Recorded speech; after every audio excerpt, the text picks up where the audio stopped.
Bom dia, ouvintes da Rádio Assunção Cearense. Bom dia, internautas do blog do Edson Silva.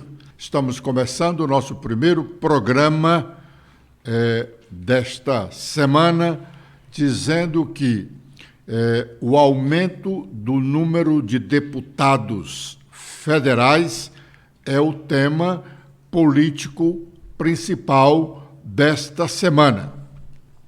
Ontem, a coluna política do jornal O Estado de São Paulo registrou o seguinte: a Câmara dos Deputados prepara a reação ao Supremo Tribunal Federal, que determinou à Casa a atualização do número de parlamentares por estado, de acordo com os dados populacionais do Censo 2022. A deputada Dani Cunha, União Brasil Rio de Janeiro, coordenadora do grupo de trabalho da mini-reforma eleitoral, é autora de projeto de lei complementar que permite aumentar o número de deputados. O texto, ao qual a coluna do Estadão teve acesso, afirma que nenhum estado da federação poderá perder representantes na Câmara, mas somente ganhar, caso o censo aponte crescimento populacional que justifique mudanças. O projeto ainda prevê a realização de recenseamento no segundo ano de cada legislatura. O texto da parlamentar define, abre aspas, o número de deputados federais não será inferior a 513 representantes, fecha aspas. Uma mudança sutil e significativa em relação à lei em vigor que estabelece, abre aspas, o número de deputados federais não ultrapassará 513 representantes.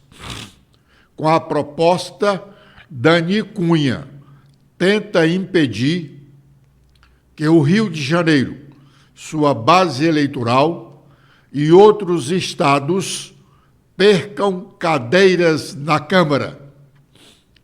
A filha do ex-deputado Eduardo Cunha é conhecida como presidente do Sindicato dos Parlamentares, o que ela rechaça. Com o censo, o Rio de Janeiro pode cair de 46 deputados federais para 42, a maior perda em todos os estados.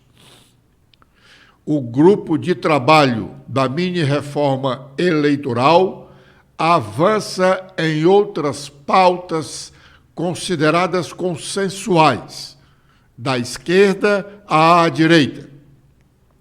O relatório deverá ser apresentado na próxima quarta-feira, depois de amanhã, dia 6, conclui a informação da coluna política do jornal O Estado de São Paulo. Dizemos nós, o Ceará, com a nova distribuição das representações estaduais na Câmara dos Deputados, deverá ganhar mais uma cadeira, passando dos atuais 22 deputados federais para 23, impactando no aumento do número de deputados estaduais. A Assembleia Legislativa pode passar dos atuais 46 deputados estaduais para 48. As declarações de Coni, o presidente estadual do PT, sobre filiações de pessoas com perspectivas de candidatura a prefeito de Fortaleza no próximo ano, tem desagradado a pessoas ligadas à deputada federal Luiziane Lins, que enfatizam essas pessoas aliadas de Luiziane, filiadas ao PT. Dizem,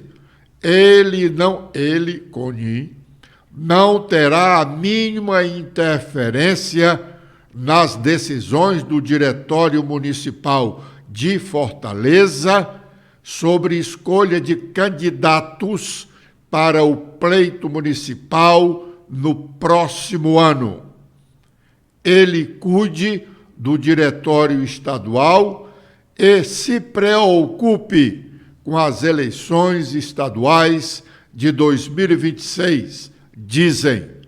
De fato, o Diretório Estadual não tem interferência no Diretório Municipal, quando a eleição é municipal, como será a do próximo ano. Evandro Leitão, presidente da Assembleia Legislativa, embora tenha feito um discurso longo, despedindo-se do PDT, ainda não oficializou a sua desfiliação ao partido. Ele foi à Justiça Eleitoral em busca de socorro para poder sair da agremiação sem a ameaça de perda do mandato. Procurou o lugar errado. A Justiça Eleitoral não é competente para julgar questões relacionadas à filiação partidária, a questões internas de nenhum dos partidos. Este tema é afeto à Justiça Comum, onde já tramita uma ação de iniciativa do PDT. O juiz, aliás, negou a liminar pedida pelo PDT para impedir a saída de Evandro, mas, por prudência, o magistrado negou a liminar pedida pelo PDT e abriu vistas às partes para as devidas manifestações. É bom lembrar, como disse o advogado especialista em direito eleitoral, Djalma Pinto, que o estatuto do partido, se não colidir com a Constituição Federal e a lei das eleições ou a lei partidária, e o estatuto é lei a ser seguida por todos os filiados. E o estatuto do PDT impede a carta de anuência e diz que o mandato é do partido, e quem deixar o partido no exercício do mandato terá que renunciá-lo. Vamos ouvir um pouco da entrevista que fizemos com o advogado Djalma Pinto na última sexta-feira sobre as questões da política nacional, sobretudo em relação à mini-reforma eleitoral que está sendo discutida na Câmara dos Deputados e deve ser aprovada tanto na Câmara quanto no Senado até o dia 5 do próximo mês, para ter vigência nas eleições do próximo ano. Isto porque a Constituição diz que a lei eleitoral só poderá ter vigência um ano após a sua publicação. Vamos ouvir o jurista Djalma Pinto. O estatuto do partido, na medida em que ele não estiver incompatibilizado com a lei, ele é uma norma obrigatória, vinculante para todos os integrantes da legenda. Então, você tem que, por exemplo, na concessão da carta de anuência, você tem que observar o que o estatuto do partido disciplina sobre o assunto. E se o partido o Estatuto do Partido dispuser de maneira que não foi observado aquele ditame ou aquela norma partidária, aí há uma consequência para que prevaleça o Estatuto. O Estatuto ele tem que estar em sintonia com a Constituição e com a lei. E o que o Estatuto prevê, o que o Estatuto estabelecer, que não existindo incompatibilidade com o ordenamento jurídico, a norma estatutária deve prevalecer. Ela vincula todos os que estão subscritores e participantes daquela legenda, filiados. Bom, nós, na entrevista com o jurista Djalma Pinto, um dos advogados mais reconhecidos e respeitados com relação às questões da justiça eleitoral no Brasil, Djalma Pinto é um nome nacional nas questões eleitorais. Nós não tratamos de nomes, nem de partido, nem de filiados, exatamente porque era uma questão, essa questão do PDT é muito particularizada. Muito bem. As rapidinhas do Ciro Gomes, na sua newsletter deste final de semana, publicadas ontem, domingo, ele trata uma questão, ele diz, e isto é o que está escrito lá, uma imensa quantidade de municípios brasileiros, com apoio de suas entidades nacionais, paralisou no último dia 30 todos os serviços não essenciais, entre eles as aulas e as consultas médicas. Tal iniciativa gravíssima nos pede uma atenção que não foi dada devidamente, penso eu, pela mídia comercial brasileira. Como pode um lockout de administração pública? O que isto significa? O que houve para que tal gesto desesperador tenha sido praticado por prefeitos municipais? É simples de entender. A maior parte dos municípios menores depende vitalmente de transferências constitucionais para pagar suas despesas centrais.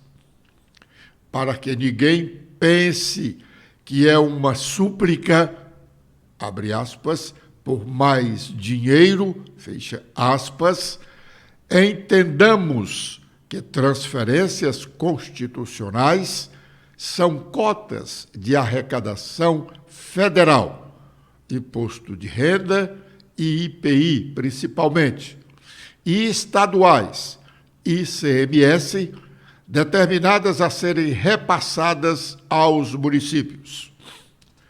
Fazem parte de sua receita corrente. Pois bem, no plano federal, as transferências caíram 30% em julho e 20% em agosto. É uma pancada sem precedentes que eu conheça. Perda semelhante está acontecendo nas transferências com base no ICMS. Na ponta da vida real, eis o que está acontecendo. 2 pontos.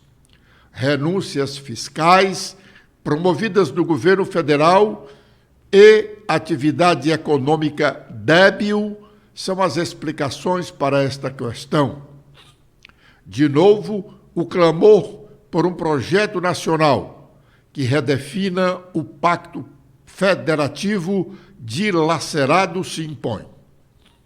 E quase todos os prefeitos votaram sem considerar o que importa, reticência. De qualquer forma, fica aqui minha solidariedade, diz uma das notas rapidinhas do newsletter do Ciro Gomes deste fim de semana. E mais adiante ele diz, O Diretório Nacional do PT soltou recentemente uma nota que é uma pérola do petismo em estado bruto. 2 pontos. Lança descabidamente a candidatura de Lula à reeleição para um 6º mandato, mal inteirados 8 meses de governo. Dá também um pito público no ministro do Supremo Tribunal Federal, Zanin, como se fosse dele, PT, um reles filiado a dever seus julgados, ao que pensa a burocracia petista ser correto. Para completar, autoriza alianças do PT com o PL de Bolsonaro.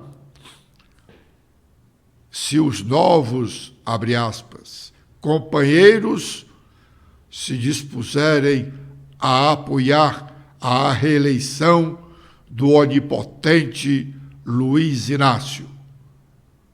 Nenhuma surpresa para mim, diz Ciro. Outro grave escândalo no capitalismo à brasileira. Continua Ciro. A empresa 123 Milhas deu cano em milhares de clientes que acreditaram na sua fraudulenta pirâmide de vendas de pacotes turísticos.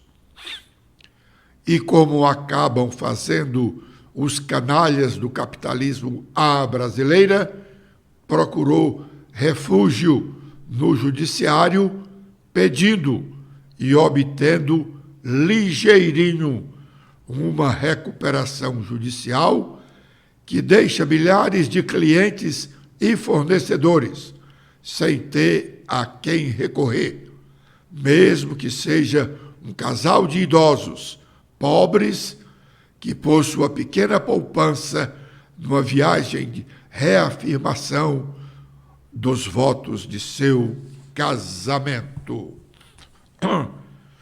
Muito bem.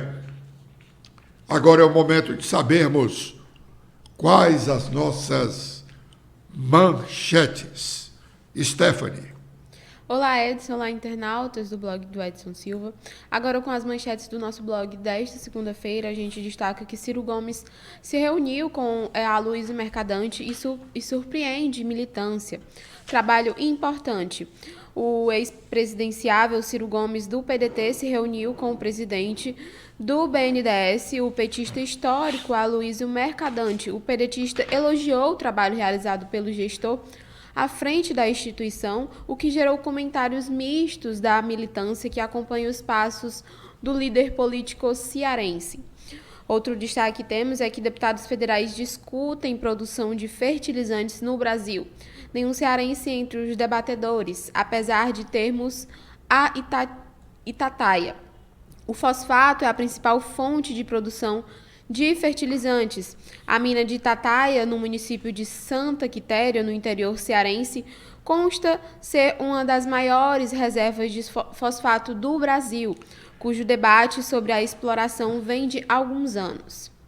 A gente também fala que o governador Eumano de Freitas se reúne com deputados federais para destravar pautas de interesse do Estado. O encontro faz parte de uma série de reuniões que o chefe do Poder Estadual pretende realizar com deputados federais e senadores, visando destravar pautas de interesse do Estado. A gente destaca também sobre mudanças na lei eleitoral para a disputa municipal de 2024. Com isso, a Justiça Eleitoral tem de julgar a regularidade de todas as candidaturas em menos de um mês, entre 15 de agosto e o primeiro turno das eleições no primeiro domingo de outubro. Agora com as atualizações dos sites nacionais, começando com a Folha de São Paulo, a gente fala sobre o governo Lula, que militares vivem clima de desconfiança com a Polícia Federal. E o ministro da Defesa tenta contornar rugas. Fardados reclamam de datas de Operações e General Tomás Paiva convida Moraes para voltar a malhar em Guequer do Exército. Sobre ataque à democracia, abusos de Bolsonaro no 7 de setembro podem levar à condenação eleitoral e reforçar o golpismo. Sobre Folha Juiz, Pacheco se reúne com Lula, defende nome para o Supremo Tribunal de Justiça e acirra disputa.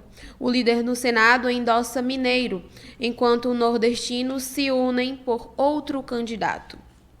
Sobre fundo de garantia, o ministro devolve processo e novo julgamento da revisão do FGTS já pode ser marcado. Agora, com as atualizações do Estadão, a gente fala sobre feriado nacional, que o governo blinda 7 de setembro com força nacional contra a ameaça bolsonarista. O Exército mobiliza 17 mil. E o Lula gasta 3 milhões com o desfile do 7 de setembro para desvincular o feriado de Bolsonaro. Agora, com as atualizações do Globo, a gente fala sobre microempresas, que mudança na regra do MEI deve beneficiar quase 500 mil de empreendedores. O governo e o Congresso articulam para elevar o teto de faturamento de 81 mil para 144,9 mil.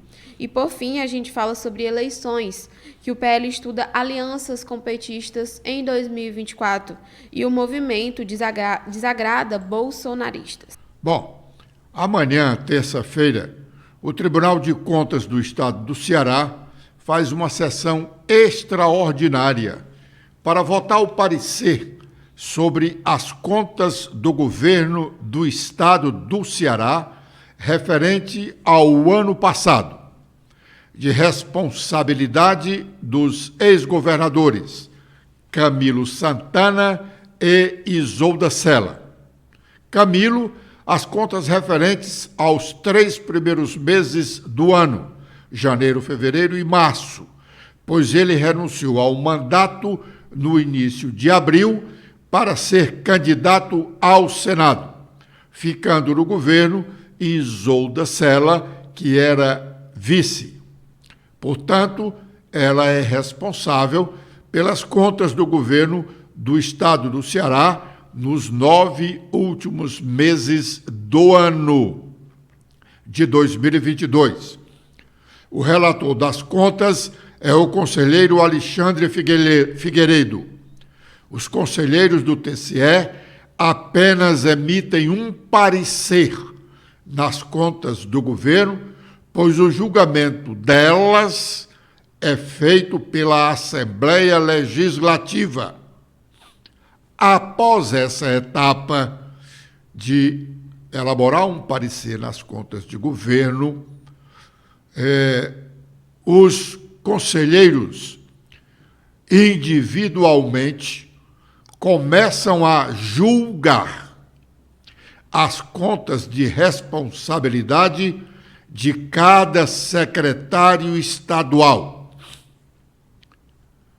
A Assembleia julga as contas do governador e os conselheiros julgam as contas dos secretários.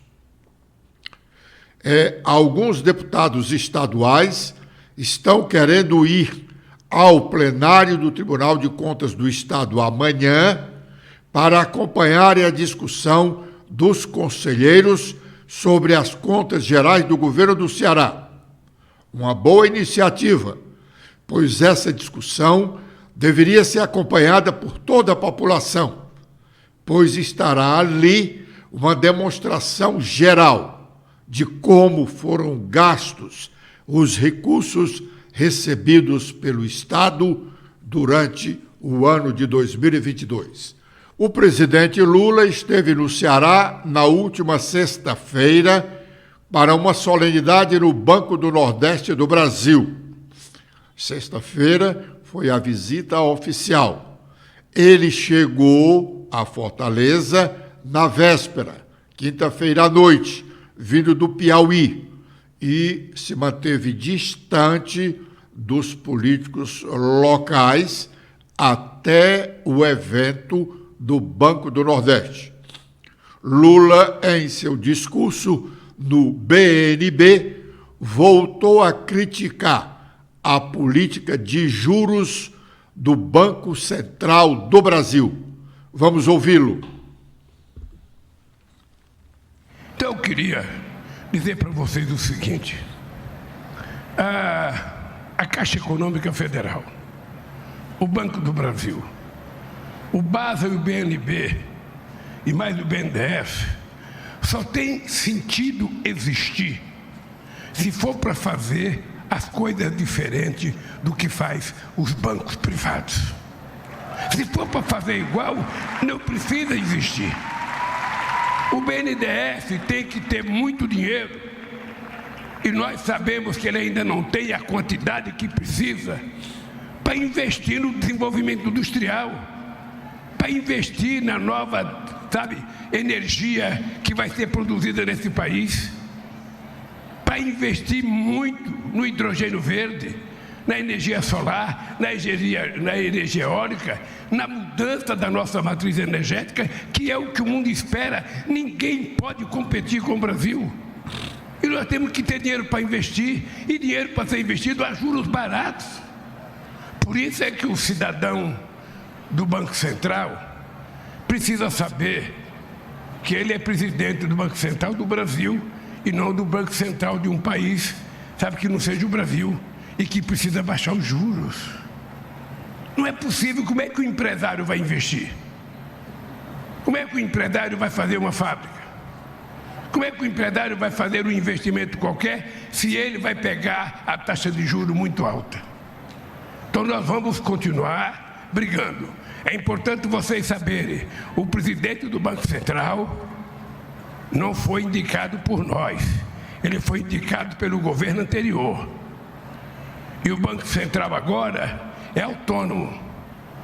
Não tem mais interferência da Presidência da República, que podia chamar o presidente do Banco Central e conversar. Esse cidadão, se ele conversa com alguém, não é comigo.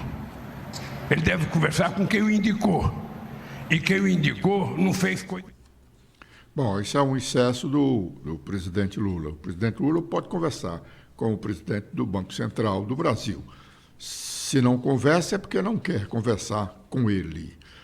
O fato de ter sido indicado no governo anterior não o impede de ter uma relação amistosa, e não está só a criticar o presidente do Banco Central sem ter nenhuma iniciativa, porque o governo pode ter iniciativa de demovê-lo.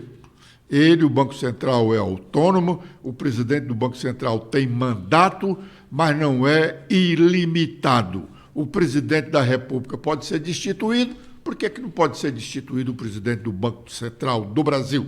O presidente Lula, antes de continuar com essa pendenga com o Banco Central, precisa tomar uma iniciativa para demovê-lo, para tirá-lo do lugar. A lei permite, a lei tem espaço para destituição do presidente do Banco Central. Ora, se leis existem para tirar o presidente da República, que é maior, por que não tirar o presidente do Banco Central?